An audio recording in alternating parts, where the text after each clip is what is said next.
Players came up with that. Earn your teammates' respect, your coaches' respect. Earn it every day, on and off the field. And our guys have done that in the offseason. Really excited about our players. They've had a very good offseason, very good spring. Our team unity is very strong, and our leadership is very strong. They're really stepping up for being accountable to each other, not just the coaches. And that's very critical, with teams. Very excited about our staff, our offensive staff. All of them have either played for me in this offense or has coached with me in this offense for an extended period of time.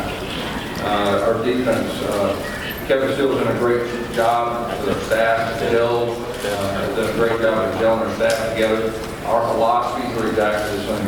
I think that's very important. Offensively, one thing that we really focused on this spring when we were on fall camp is getting back to playing with pace. That's been an edge fire in the past, and that's got to be the same this coming year. Also, executing at a high level. We've always prided ourselves in executing at a high level. Last year we didn't get that done. And so those are really the two focuses from my standpoint to get this thing turned around so we can play quality offense like we expect. And then thirdly, we got to find our starting quarterback. The positives, we got 3 guys that we feel like can execute our offense. The challenge we have is defining and figuring out who that guy is going to give us the best chance to win games. The good thing is we do have experience in this before. 3 years ago, we had a wide open job. And Marshall won the job. Unfortunately, ended up having a pretty good year with that. Defensively, we do have a lot of experience back, which I think is very important. We played well in the second half of the season. There's a lot of carryover as far as our defense last year, defense this year, which I think is important. I think we got a chance to have one of the best, if not the best defense we've had at my time in Auburn, which I think is very important. Special teams, I feel very good about our special teams with our depth coming back, specifically our kicker, Daniel Carlson. I think he's one of the best kickers in all college football. And he's not just a weapon, field goals and extra points, but he's a weapon on kickoffs, which is very critical as far as that goes. And overall, I really like where our team's at. I like where our staff's at. We have one of the toughest schedules in all of college football again this year. We got to win close games, and that's what you have to do in this league. And you got to earn it. And we're going to take the one game at a time approach, similar to what we did in 2013.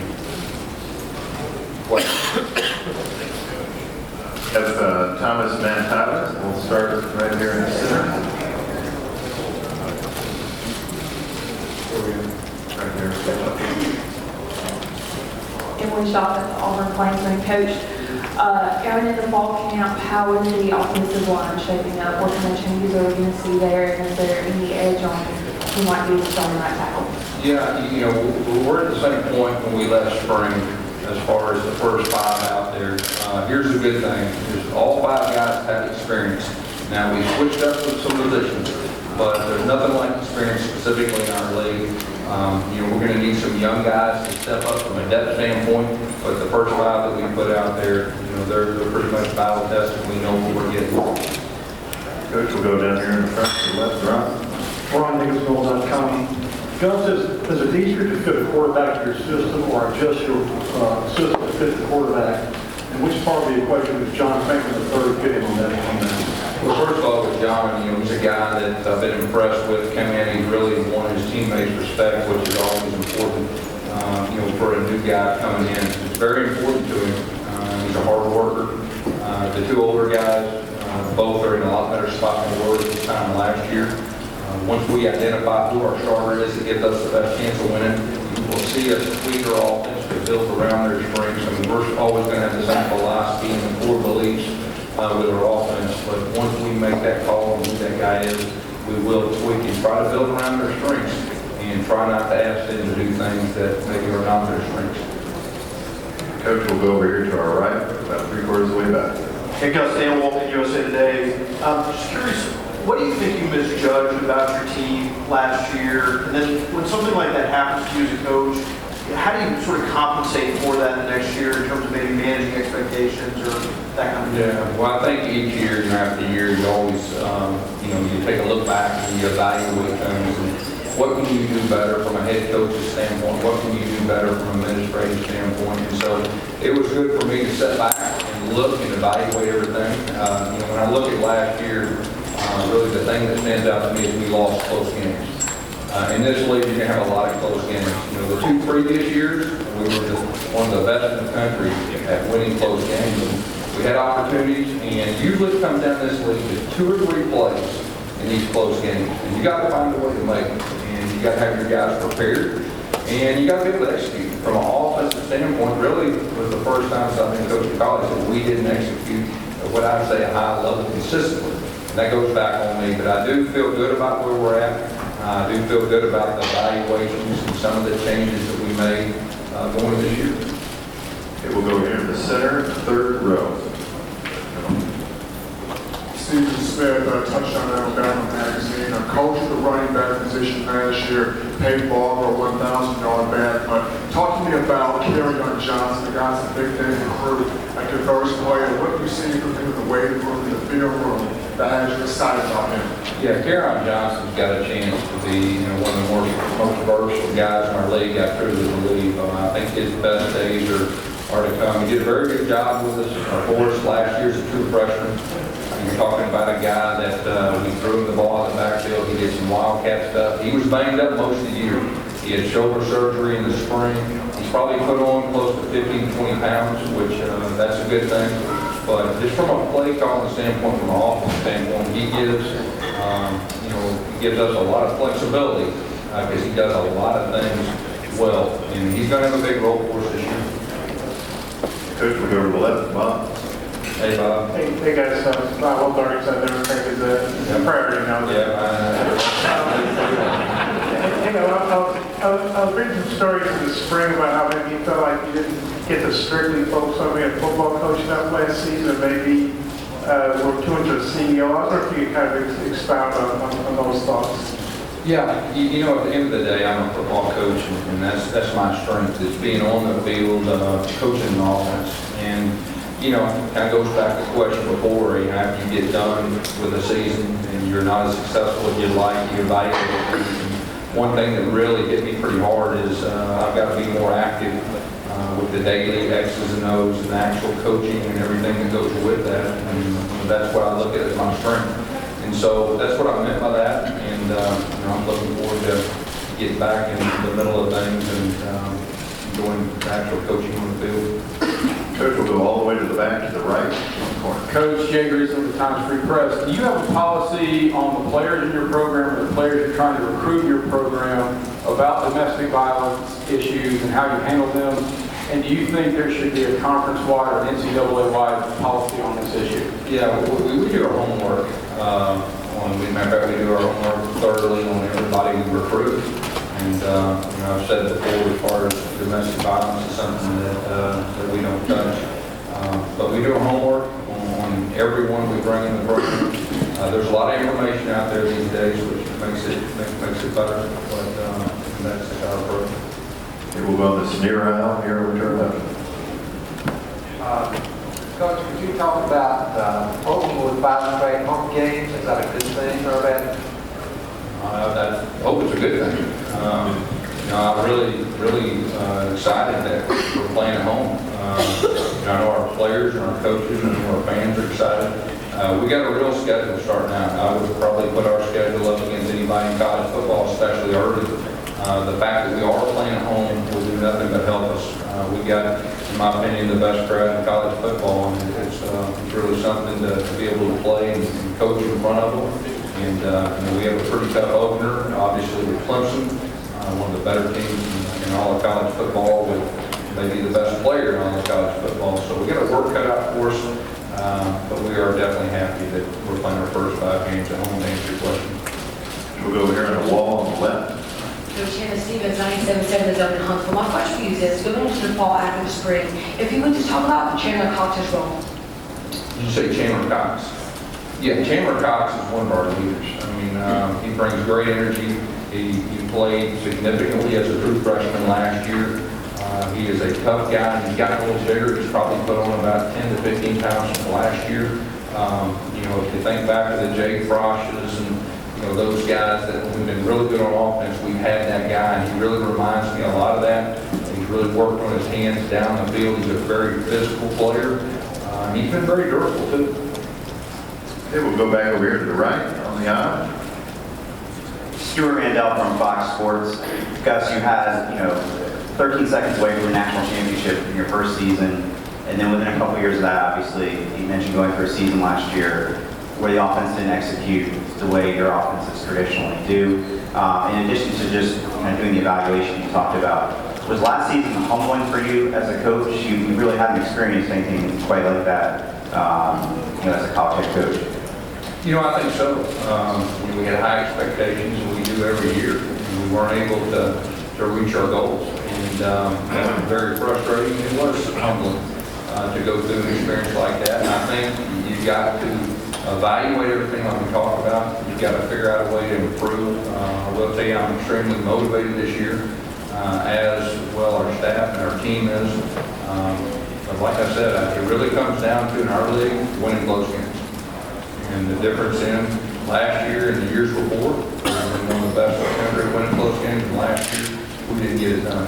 And that's really from a coach's standpoint. Close games, I really believe from a coach's standpoint. Our kids play their guts out, and really I expect us to play much better in those close games this year. Okay, we'll go back over here on our left. Mike Martin, player manager. Dak Prescott led Mississippi State in so many offensive categories the last couple of years. In your experience, how does an offense move on and rebuild after losing such a valuable piece that did so much? He was one of the better offensive players in our conference, in my opinion, the last couple of years, and what he meant to his team. He got better and better each year. He was like a running back. The way they utilized him, every time we played him, he threw the ball extremely well. I think he's a very good player, and it doesn't hurt my feelings that he's moving on. I think we'll go around here in the second row. Pat, right here to our left. Yeah, because Pat Newman, the Gainesville Sun. Can you just talk about how hard it's been to game plan with Carl and then to lose him both years, and then just how eager you are to try to have it for a whole year? Yeah, I think that's a great question. Anytime you have an impact player, whether it's offense or defense, you really build around that impact player's strengths, and he's a game changer. And when you have a guy like that, it changes everything. It really makes people better than maybe they are, or it hides some of your deficiencies. He's got that ability, and so he's had the ups and downs with his injury. And I think from a coach's standpoint, you learn. You've got to prepare with or prepare without him, or without an impact player. But he's got that ability. I really expect him to stay healthy. And like I said earlier, he's at his best. He's at his fastest and quickest and strongest he's ever been. He's very confident. He's a wonderful young man, and I really expect him to stay healthy. Coach, we'll go over here to our right. Ross Jones with the Advocate. Gus, you kind of traded coaching with LSU this season with Craig going over to LSU in the field. How does that fuel the rivalry, one, and then two? What do you expect Kevin Steele to bring to your defense? Yeah, first of all, Coach Craig decided to move on. He did a good job for us. We wish him nothing but the best. Cody Burns is a former player that played for me in this offense, but won the national championship. We feel very good about him coming up in that. And then your second part of your question was what I expect out of Coach Steele. Is that it? Yeah, he's a true professional. I really, when Coach Malzahn went to take another head coaching job, I really wanted somebody that was familiar with our conference. I wanted somebody that was a true professional, somebody that had the same philosophy as I have, and it really, all the boxes fit. So we're blessed to have a guy like him. Our defense has responded extremely well. Our players that were flying around during the spring, they were having fun. Like I said, with our defensive staff, you can just sense it when you go in the defensive staff room. It's just, they're all on the same page. It's a great feeling. And he's really looking forward to working with our defensive players, and I know the rest of our defensive staff is too. Okay, we'll go back over here to the left. Third row. Chase Goodbread with NFL.com. Coach, a couple of coaches around the league have called for some reform in the way that underclassmen transition to the NFL, whether it be having maybe an underclassmen combine or even letting underclassmen who go undrafted come back to school Do you have any thoughts about that reform-wise, or do you like the system the way it is? Yeah, I think I'm open to anything, especially the guys that go undrafted. I think that is something to definitely look into. I know Brett from Arkansas, we talked about that, and I thought that was probably a good idea, at least to discuss, as far as that goes. Everything else, I'm pretty happy with the way things are right now. We'll go right down the front and center, second row. Colin Taylor, Gamecock Central. Just how hard is it going to replace a guy with the most championships? Rob, Lance Thompson, all went with the most championships in South Carolina. Yeah, they're all good coaches. There's no doubt about that. But I feel great about our staff right now. Travis Williams, Wesley McGriff, coaching NFL for 3 years for the Saints, did a great job. Travis is a guy that was an all-conference player in our league at this position, just loves Auburn. Ronnie Garner, I believe, is the best D-line coach in all of college football. And like I said, I've already talked about Kevin Steele, so I feel great about this season's staff. And really, my goal is I got to keep this group together, and I'm definitely doing that. Okay, we'll go back to the right on the wall. Hey, Coach. Steve Moulton, 97.7 The Zone. Specifically recruiting out of Madison Academy. You've got 2 tailbacks out of Madison Academy. And if you could just talk about recruiting in the North Alabama area and how vital Madison Academy has been to the program. Yeah, first of all, the 2 running backs, are outstanding young men. They're outstanding players that will definitely help us win football games. And if you look, 4 years ago, we made a commitment to recruit the state of Alabama. And we've done a very good job up in the Huntsville area. There's a lot of great players in that area. We made a commitment to doing that. Cameron Tony, Rudy Ford, the list goes on. And we're going to continue to recruit that area. A lot of very good football players, a lot of very good high school coaches.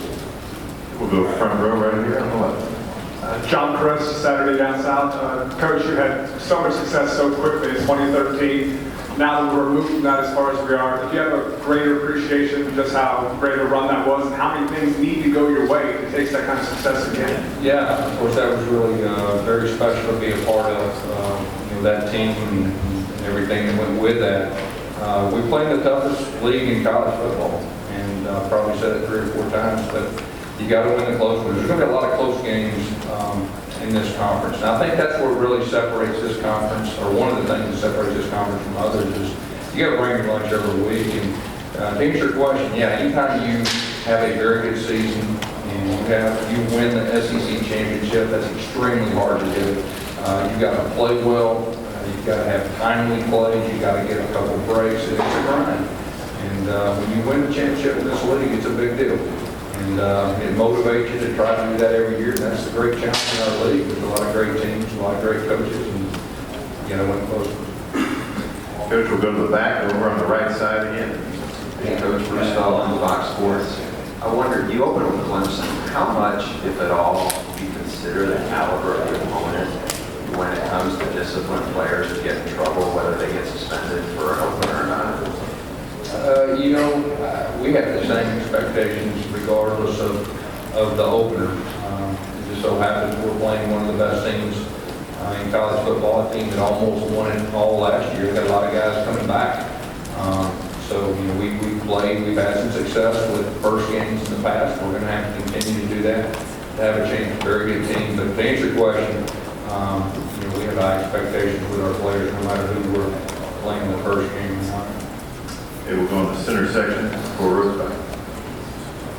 Coach Jack Winchester, Auburn Plainsman. Can you talk about the new group of receivers? And you've obviously shown some confidence in Marcus Davis by bringing him to Hoover. There's some guys who may not have seen guys usually expect to step up. Yeah, Marcus Davis, Tony Stevens, Jason Smith. Stanton Pruitt's a guy that has been a little banged up, but I really think he's set to have a very good year. And then we got a bunch of freshmen.